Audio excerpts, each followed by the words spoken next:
কিছুই খেতে চাই না, কিন্তু আমি খেতে চাই না বলে কেউ তো আমাকে গল্প করে আদর করে খাওয়ায়নি। তো আমাকে মোবাইল নিয়ে দিয়েছে, আমিও বলেছি এখন মোবাইল ছাড়া খেতে ইচ্ছে করে না।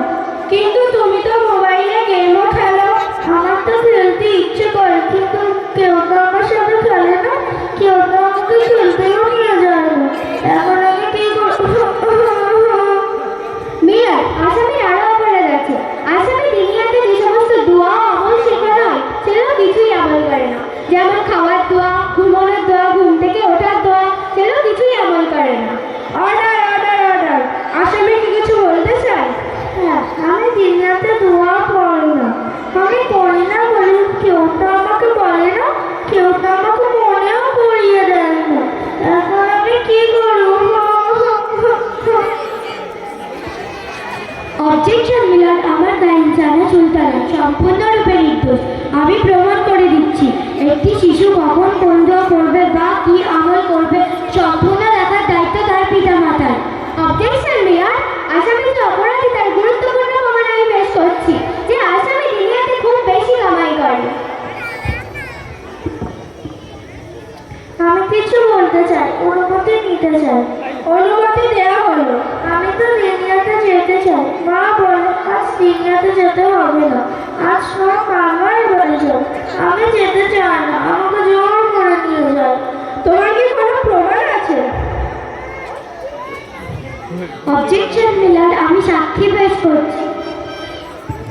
সাক্ষীকে কাঠগড়ায় হাজির করো।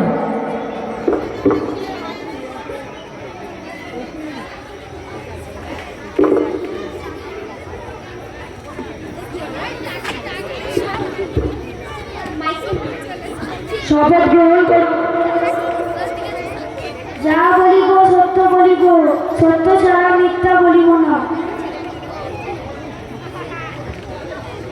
মিলন, আমি দুনিয়াতে পড়তে যাচ্ছিলাম। যাওয়ার পথে আমি দেখলাম সানা সুলতানের মা দীঘায় বেড়াতে যাওয়ার জন্য তার বাবার সাথে ঝগড়া করছে।